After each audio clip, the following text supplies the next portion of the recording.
Hello everyone, welcome back to my channel study with Jyoti. तो आज हम डिस्कस करने वाले हैं हिंदी के वस्तुनिष्ठ प्रश्न और ये सभी प्रश्न पवन सीरीज से लिए गए हैं। ठीक है, और इस वीडियो में जितने भी वस्तुनिष्ठ प्रश्न हैं उन सभी को हम डिस्कस करेंगे। तो आपको वीडियो को लास्ट तक देखना है। अगर आपको वीडियो पसंद आता है तो वीडियो को लाइक कीजिएगा। अगर आप चैनल पर पहली बार विजिट कर रहे हो तो चैनल को सब्सक्राइब भी कर लीजिएगा, जिससे कि आपको मेरी आने वाली वीडियोज़ की नोटिफिकेशन टाइम टू टाइम मिलती रहे।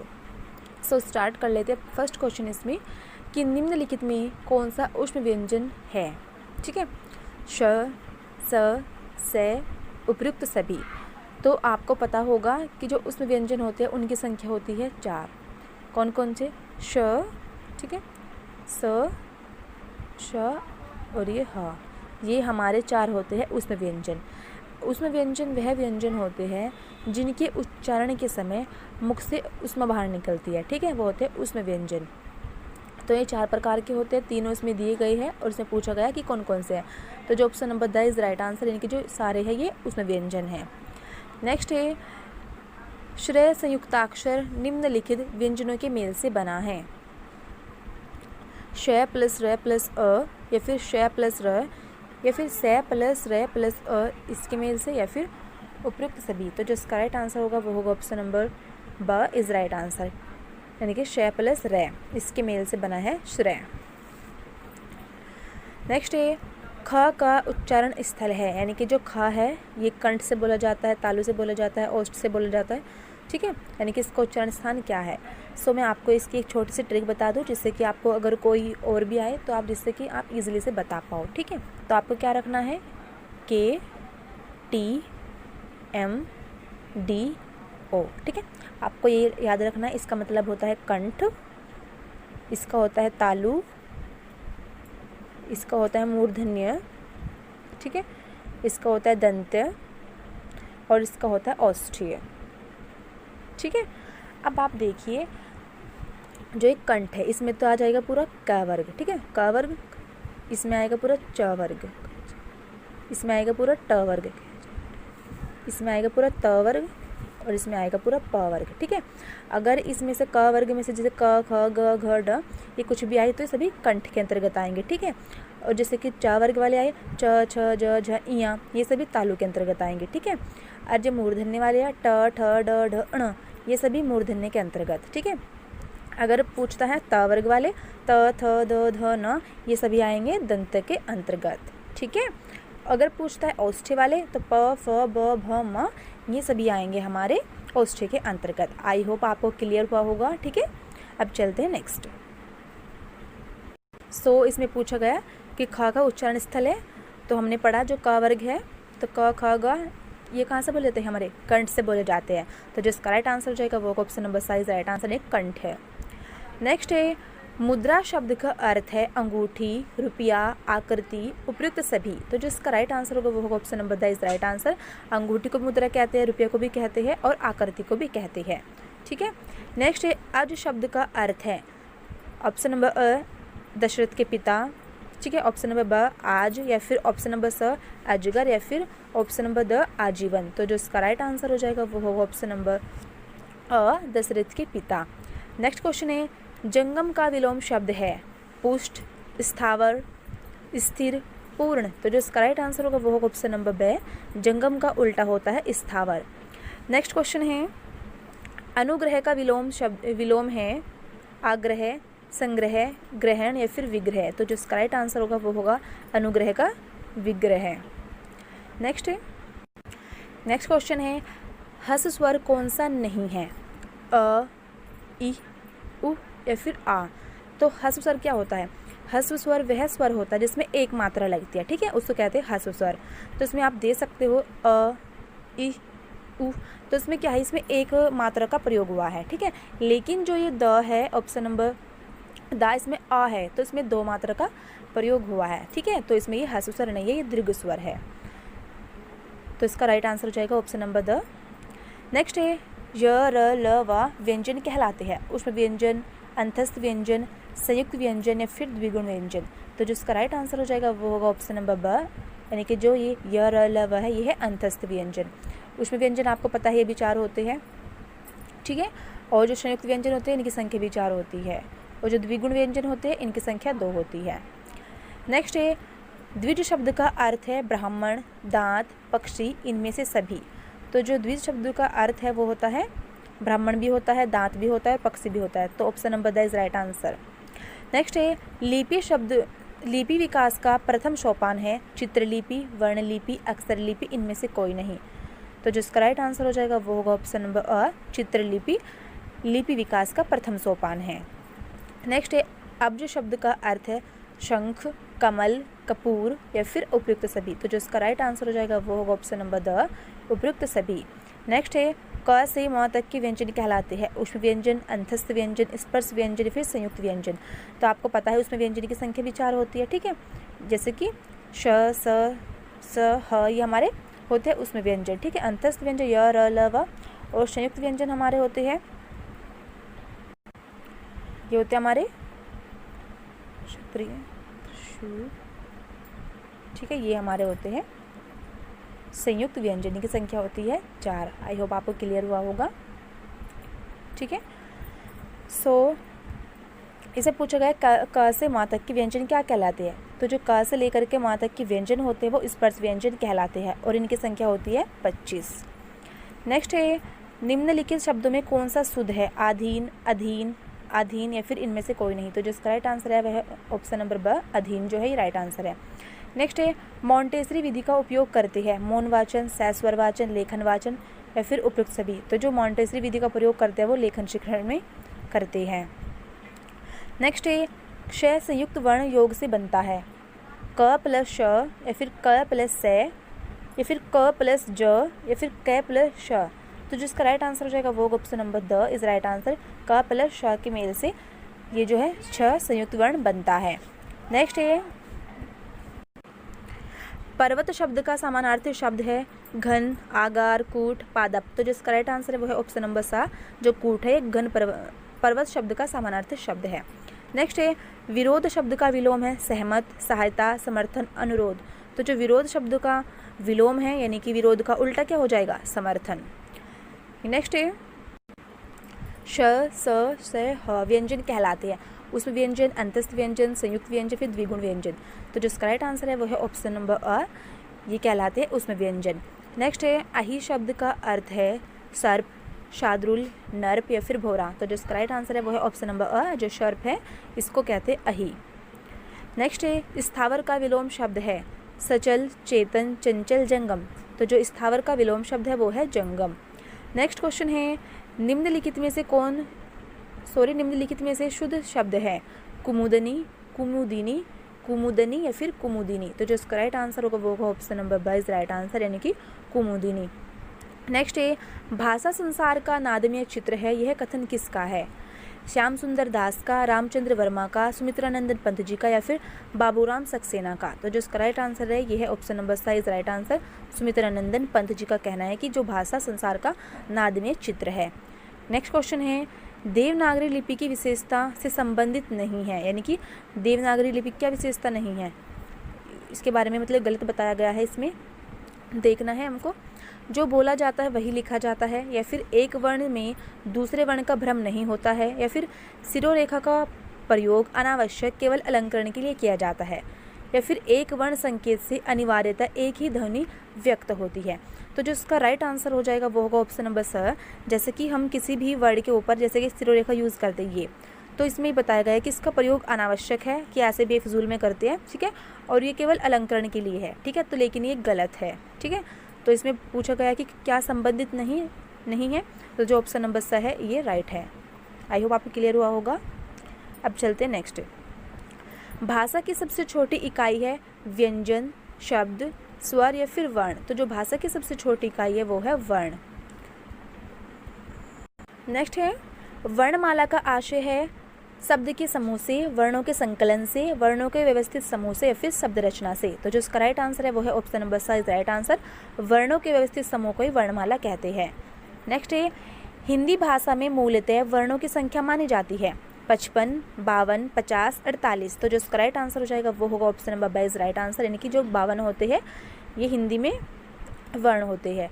नेक्स्ट है आयोग वह है विसर्ग, अल्प प्राण, महाप्राण, संयुक्त। तो जो अयोगवाह है वो है विसर्ग। ये होते हैं अयोगवाह, अंग अ, ये 2 है, ठीक है।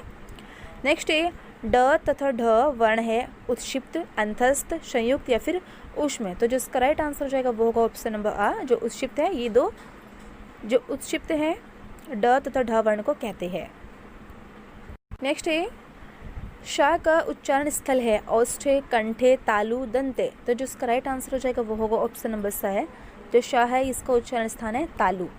नेक्स्ट है आनंद का विलोम है विष, विषाद, अवनि, अर्पण। तो जो आनंद का विलोम शब्द है वो है विषाद। नेक्स्ट है शुद्ध वर्तनी वाला शब्द है श्रृंगार, श्रृंगार या फिर श्रृंगार या फिर श्रृंगार। तो जो इसका राइट आंसर हो जाएगा वो होगा ऑप्शन नंबर स। जो श्रृंगार है ये राइट है। कुछ बच्चे इसको ये भी लगा करके आते हैं, ठीक है, लेकिन ये गलत है, ठीक है। जो इसका राइट आंसर हो जाएगा वो होगा ऑप्शन नंबर स इज राइट आंसर, श्रृंगार। नेक्स्ट है द्विज शब्द का अर्थ है दांत, पक्षी, ब्राह्मण या फिर इनमें से सभी। इसको हमने पहले भी डिस्कस किया है। तो जो इसका राइट आंसर हो जाएगा वो होगा ऑप्शन नंबर द। द्विज दांत को भी बोलते हैं, पक्षी को भी और ब्राह्मण को भी। नेक्स्ट है कबीर के सूफी गुरु थे शेख तकी, अब्दुल समद या फिर मोहम्मद गौस या फिर रहमान। तो जो इसका राइट आंसर है वो है ऑप्शन नंबर अ। जो शेख तकी थे ये कबीर के सूफी गुरु थे। नेक्स्ट है क्या भूलूं क्या याद करूं की विदा है, सहस्मरण, कहानी, आत्मकथा या फिर यात्रा वृत्तांत। तो जो इसका राइट आंसर हो जाएगा वो होगा ऑप्शन नंबर स, आत्मकथा। नेक्स्ट है मुंशी प्रेमचंद्र की वह रचना जो अधूरी रह गई, मंगलसूत्र, करबला, रंगभूमि या फिर कर्मभूमि। तो जो इसका राइट आंसर हो जाएगा वो होगा ऑप्शन नंबर अ, मंगलसूत्र। नेक्स्ट है घड़ी साज शब्द है देशज शब्द, संकर शब्द या फिर विकारी शब्द या फिर रूढ़ शब्द। तो जो इसका राइट आंसर होगा वो होगा ऑप्शन नंबर ब, संकर शब्द। नेक्स्ट है रसाल पर्यायवाची शब्द है कोयल का, पान का, आम का या फिर सगा भाई। तो जो इसका राइट आंसर हो जाएगा वो होगा ऑप्शन नंबर स। जो रसाल है ये आम का पर्यायवाची शब्द है, ठीक है। नेक्स्ट है जिसका जन्म पहले हुआ है, क्या अर्थ है, अनुज, अग्रज, भ्राता या फिर पितामह। तो जो इसका राइट आंसर हो जाएगा वो होगा ऑप्शन नंबर ब, अग्रज। जैसे कि बड़े भाई को बोलते हैं कि अग्रज है ये मेरा, ठीक है। जो छोटा होता है उसको बोलते हैं अनुज। नेक्स्ट है आँख का अंधा नाम नयनसुख लोकोक्ति का अर्थ है अप्रत्याशित लाभ होना, अनायास सम्मान या फिर आत्म प्रशंसा करना या फिर गुण के विरुद्ध नाम होना। तो जो इसका राइट आंसर हो जाएगा वो होगा ऑप्शन नंबर द, ये विरुद्ध नाम होना, यानी कि नाम तो उसका रख दिया नयनसुख लेकिन वो आंखों का है अंधा, ठीक है। तो जैसा उसका नाम रखा वैसे उसमें गुण नहीं है, ठीक है। तो इस प्रकार से गुण के विरुद्ध नाम होना। नेक्स्ट क्वेश्चन है अचरज शब्द का तत्सम रूप है। तत्सम क्या होता है, यानी कि जो संस्कृत के शब्द होते हैं, ठीक है, उसको बोलते हैं तत्सम। और जो हम अपनी आम भाषा में यूज़ करते हैं, ठीक है, वो होते हैं तद्भव शब्द, ठीक है। तो इसमें कहा गया है कि अचरज शब्द का तत्सम रूप है आश्चर्य, आश्चर्य या फिर आश्चर्य या फिर आश्चर्य। तो जो इसका राइट आंसर हो जाएगा वो होगा ऑप्शन नंबर से, आश्चर्य जो है ये तत्सम रूप है अचरज का। नेक्स्ट है तपस्वी शब्द का तद्भव रूप है। अब इसमें पूछा गया तपस्वी का तद्भव क्या होगा, ठीक है, तापसी, तपसी, तपासी या फिर तपसी। तो जो इसका राइट आंसर हो जाएगा वो होगा ऑप्शन नंबर ब। जो ये तपसी है ये तपस्वी का तद्भव रूप है, ठीक है। नेक्स्ट है सूरदास की रचना है साहित्य लहरी, प्रेम वाटिका, दोहावली या फिर झरना। तो जो इसका राइट आंसर होगा वो होगा ऑप्शन नंबर अ। जो साहित्य लहरी है ये सूरदास की रचना है। नेक्स्ट क्वेश्चन है प्राथमिक स्तर पर बच्चों में भाषा का विकास किया जाना चाहिए, वर्णमाला के द्वारा, लेखन के द्वारा, वार्तालाप के द्वारा या फिर सुलेख के द्वारा। जिसका ऑप्शन नंबर राइट हो जाएगा वो होगा ऑप्शन नंबर अ, वर्णमाला। जैसे कि आपने देखा भी होगा, जैसे कि आप जब इंटर्नशिप पे गए होंगे तो जो छोटे छोटे बच्चे होते हैं ना स्कूल में, तो वो स्टार्ट किससे करते हैं, वर्णमाला से स्टार्ट करते हैं, ठीक है। आपको याद भी होगा और आपने उनको पढ़ाया भी होगा, ठीक है। तो वर्णमाला के द्वारा प्राथमिक स्तर पर भाषा का विकास किया जाता है, ठीक है। नेक्स्ट है रात्रि का पर्याय नहीं है यामिनी, विभावरी, रैन या फिर सुदामिनी। तो जिसका राइट आंसर हो जाएगा वो option number the is right answer, यानी कि सुदामिनी। नेक्स्ट है विमुख का विपरार्थक शब्द है अमुख, उन्मुख, सुमुख या फिर निर्मुख। तो जिसका राइट आंसर वह है ऑप्शन नंबर ब, उन्मुख। नेक्स्ट है आंखें खुलना मुहावरे का अर्थ है आंख से दिखना, जल्दी से उठना, होश में आना, समय पर जागना। तो जिसका राइट आंसर है वह ऑप्शन नंबर स, होश में आना। नेक्स्ट है अत्यधिक शब्द में प्रयुक्त उपसर्ग है अत्य, अत, अति, अ। तो जिसका राइट आंसर है वह ऑप्शन नंबर स इज राइट आंसर। जैसे कि आप को पता भी होगा, जैसे कि जो उपसर्ग होते हैं ये तो लगते हैं किसी भी शब्द के आरंभ में लग जाते हैं, ठीक है। और जो प्रत्यय होते हैं वो किसी भी शब्द के पीछे लगती है, ठीक है।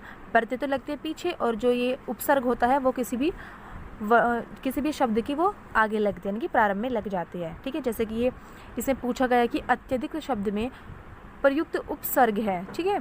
तो इसमें अति प्लस अधिक, ठीक है, यानी कि अत्यधिक। तो इस प्रकार से जो इसका उपसर्ग होगा ये होगा ऑप्शन नंबर स इज राइट आंसर, यानी कि अति। नेक्स्ट है, मानक हिंदी का मूल आधार कौन सी बोली है? ब्रजभाषा, उर्दू, खड़ी बोली, हिंदुस्तानी या फिर, तो जो इसका राइट आंसर हो जाएगा वो होगा ऑप्शन नंबर स खड़ी बोली, ठीक है। मानक हिंदी का मूल आधार जो है वो खड़ी बोली है। नेक्स्ट है, दिए गए विकल्प में कौन सरस्वती का पर्यायवाची नहीं है? भारती, वीणापानी, शारदा फिर भार्गवी। तो जो इसका राइट आंसर है वो option number the is right answer है कि जो भार्गवी है ये सरस्वती का पर्यायवाची शब्द नहीं है। ये भार्गवी है, इसको ये लक्ष्मी को कहते हैं, ठीक है। नेक्स्ट है, भिक्षुक में प्रत्यय है उक, इक, अक, उत। तो जो इसका राइट आंसर हो जाएगा वो होगा ऑप्शन नंबर अ, यानी कि जो उक है, जैसे कि मैंने आपको बताया जो प्रत्यय वो पीछे लगता है, ठीक है, किसी भी शब्द के यानी कि अंत में लगता है उसको हम कहते हैं प्रत्यय। तो जो भिक्षुक, उक आपकी साउंड, यानी कि जब आप बोल रहे हो भिक्षुक तो बाद में उक की साउंड आ रही है, ठीक है। तो जो इसका राइट आंसर हो जाएगा वो होगा option number a is right answer, यानी कि उक, ठीक है, यानी कि भिक्षुक में प्रत्यय है उक। नेक्स्ट क्वेश्चन देखते हैं। लघु शब्द का विपरीतार्थक है महान, विशाल, दीर्घ या फिर उत्तम। तो जो इसका राइट आंसर जो है ऑप्शन नंबर स दीर्घ। नेक्स्ट क्वेश्चन है, पूर्व और उत्तर के बीच की दिशा क्या कहलाती है? वातायन, ईशान, वायव्य या फिर क्षितिज। तो जो इसका राइट आंसर होगा वो ऑप्शन नंबर ब, यानी कि जो पूर्व और उत्तर के बीच की जो दिशा होती है उसको कहते हैं ईशान। नेक्स्ट है, हिंदी में स्वर होते हैं 10, 11, 9 या फिर 14। तो जिसका राइट आंसर है वह है ऑप्शन नंबर ब इज राइट आंसर, यानी कि हिंदी में स्वर होते हैं 11। नेक्स्ट है, मनुष्य के उच्चारणोपयोगी अवयव है काकल, कंठ, दंत, उपयुक्त सभी। तो जिसका राइट आंसर जो है वो ऑप्शन नंबर द उपयुक्त सभी। नेक्स्ट है, ध्वनि विज्ञान में अध्ययन किया जाता है मानव के मुख से निकले श्वास का, मानव के मुख से निकली ध्वनि का, या फिर मानव के मुख से निकली चीख का, या फिर इनमें से कोई नहीं। तो जो इसका राइट आंसर हो जाएगा वो होगा ऑप्शन नंबर ब इज राइट आंसर, यानी कि मानव के मुख से निकली ध्वनि का अध्ययन किया जाता है ध्वनि विज्ञान में। नेक्स्ट है, औष्ठाकृति के आधार पर स्वर होते हैं वर्ताकार, अवर्ताकार या फिर अव्यय दोनों, या फिर इनमें से कोई नहीं। तो जो इसका राइट आंसर हो जाएगा वो ऑप्शन नंबर स इज राइट आंसर, इनकी जो औष्ठ आकृति के आधार पर जो स्वर होते हैं वो वर्ताकार भी होते हैं और अवर्ताकार भी होते हैं। वर्ताकार यानी कि जिन स्वरों के उच्चारण के समय जब जो होठों की स्थिति होती है वो गोल हो जाती है, यानी कि वृत्त के समान हो जाती है, ठीक है, तो वो तो होते हैं वर्ताकार स्वर। और अवर्ताकार स्वर क्या होते हैं, यानी कि जिन स्वरों के उच्चारण के समय जो होठ जिस प्रकार की उनकी स्थिति है उसी प्रकार से वह रहती है, ठीक है, तो वो होते हैं हमारे अवर्ताकार स्वर। नेक्स्ट है, इसमें व्यंजनों को उच्चारण की दृष्टि से बांटा गया है 2 भागों में, 3 भागों में, 4 भागों में, 5 भागों में। तो जिसका राइट आंसर है वह है ऑप्शन नंबर ब इज राइट आंसर, यानी कि 3 भागों में। नेक्स्ट है, ध्वनियों के उच्चारण में होने वाले यत्न को प्रयत्न कहा जाता है। यह होती है स्वर तंत्र के कंपन से, श्वास की मात्रा से, जीवा तथा अन्य अवयवों द्वारा, फिर उपयुक्त सभी। तो जो इसका राइट आंसर है वो है option number the is right answer, यानी कि उपयुक्त सभी। नेक्स्ट है, निम्नलिखित में दंत्य व्यंजन है न, क, च, ड। तो जो इसका राइट आंसर हो जाएगा वो ऑप्शन नंबर अ, यानी कि जो न है ये दंत्य व्यंजन है। नेक्स्ट है, आश्चर्य, हर्ष, शोक, उत्साह आदि व्यक्त करने में प्रयोग होता है अल्प विराम का, या फिर अर्ध विराम का, या फिर पूर्ण विराम का, या फिर विस्मयादि बोधक का। तो जो इसमें ऑप्शन नंबर राइट है वो है option number the is right answer, यानी कि विस्मयादि बोधक का, ठीक है। नेक्स्ट है, ढ वर्ण किस वर्ग में आता है? क वर्ग, ट वर्ग, च वर्ग, या फिर इनमें से कोई नहीं। तो जिसका राइट आंसर हो जाएगा वो होगा ऑप्शन नंबर ब इज राइट आंसर, यानी कि ट वर्ग में ये ढ वर्ण आता है।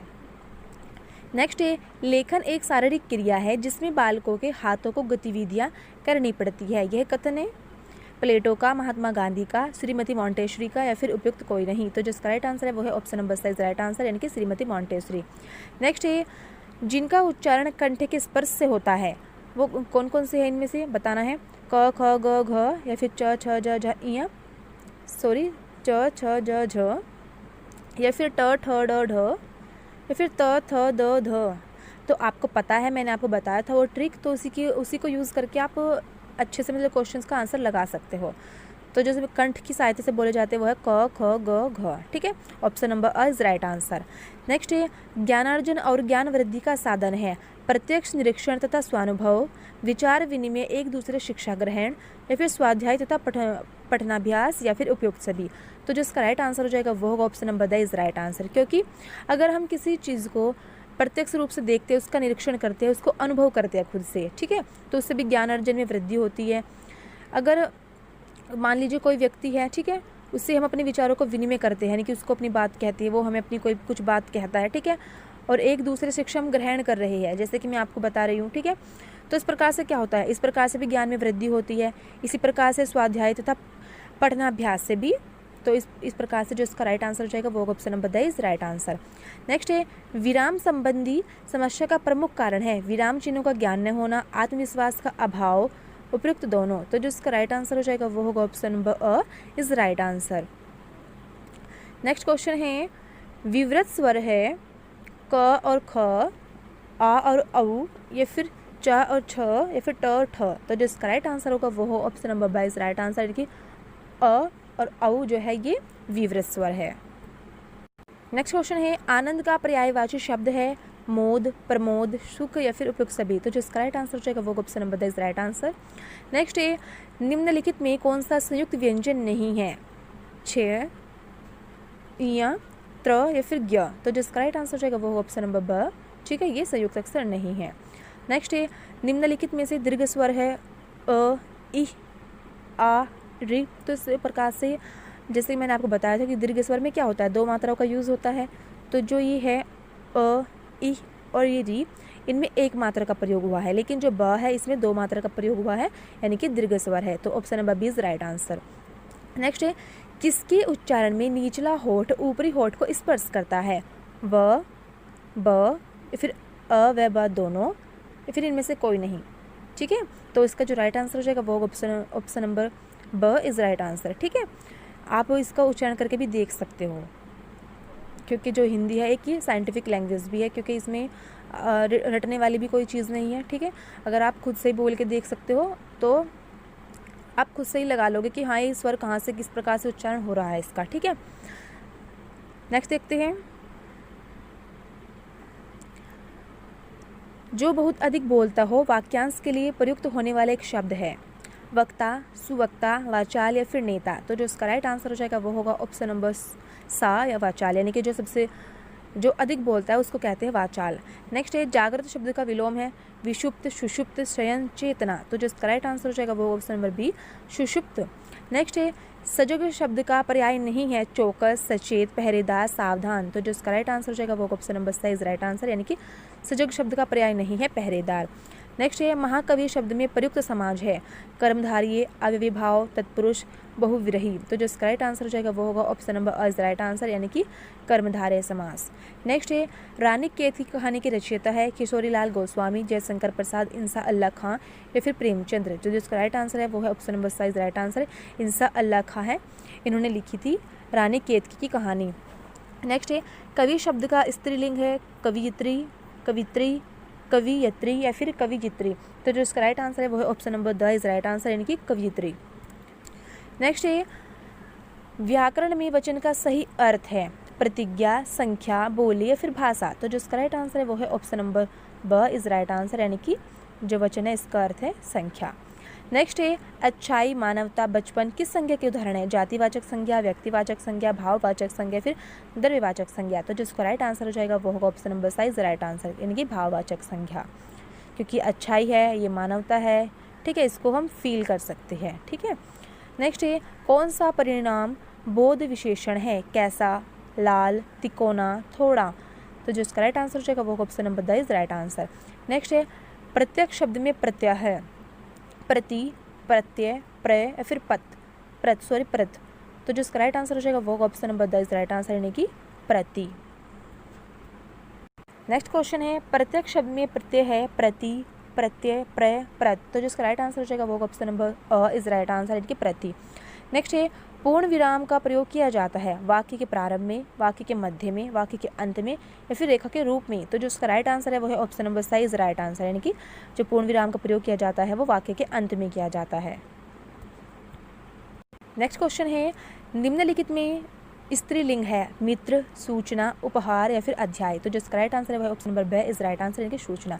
नेक्स्ट है, चौराहा शब्द में समास है अव्ययी भाव, द्वंद्व समास, द्विगु समास, फिर तत्पुरुष समास। जो इसका राइट आंसर होगा वो option number C is right answer, द्विगु समास, यानी कि जिसमें भी शुरू में जो संख्याएं बताई जाए, ठीक है, यानी कि जैसे चौराहे हो गया, नवरस हो गया, इस प्रकार से जो आता है वो द्विगु समास के अंतर्गत आता है।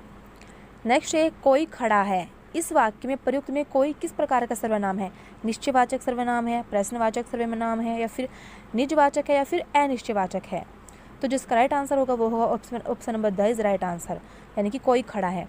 अब ये हमें कन्फर्म नहीं है कोई खड़ा है कि नहीं खड़ा है, ठीक है, तो ये इसके अंतर्गत आ जाएगा कि अनिश्चयवाचक है। नेक्स्ट है, कवि शब्द का स्त्रीलिंग है, इसको हमने पहले भी डिस्कस किया है। तो कवि जो शब्द का स्त्रीलिंग होगा वो होगा कवयित्री। नेक्स्ट है, व्याकरण में वचन का सही अर्थ है प्रतीक्षा, संख्या, बोली, भाषा। तो जिसका राइट आंसर है वो है option number B is right answer. Next है, मरकट का पर्यायवाची शब्द है पानी, पुत्र, मित्र, बंदर। तो जो इसका राइट आंसर है वो है option number the is right answer, यानी कि मरकट का अर्थ पर्यायवाची शब्द है बंदर। नेक्स्ट है, निम्नलिखित में जातिवाचक संज्ञा पुस्तक, ममता, अच्छाई, रमेश। तो जो इसका राइट आंसर जाएगा वो option number a is right answer, यानी कि जो पुस्तक है ये जातिवाचक संज्ञा के अंतर्गत आता है। नेक्स्ट है, फ का उच्चारण स्थान है कंठ्य, औष्ठ्य, तालव्य, मूर्धन्य। तो जो इसका राइट आंसर जो होगा ऑप्शन नंबर ब इज राइट आंसर, यानी कि फ जो है ये औष्ठ्य है। तो ये थी पवन सीरीज के सभी वस्तुनिष्ठ प्रश्न। आई होप आपको वीडियो पसंद आया होगा। अगर आपको वीडियो अच्छा लगा हो तो वीडियो को लाइक कीजिएगा। अगर आप पहली बार चैनल पर विजिट कर रहे हो तो चैनल को सब्सक्राइब कर लीजिएगा, जिससे कि आपको मेरी आने वाली वीडियोज़ की नोटिफिकेशन टाइम टू टाइम मिलते रहे। सो मिलते हैं नेक्स्ट वीडियो में। Thanks for watching, take care, best of luck, bye bye.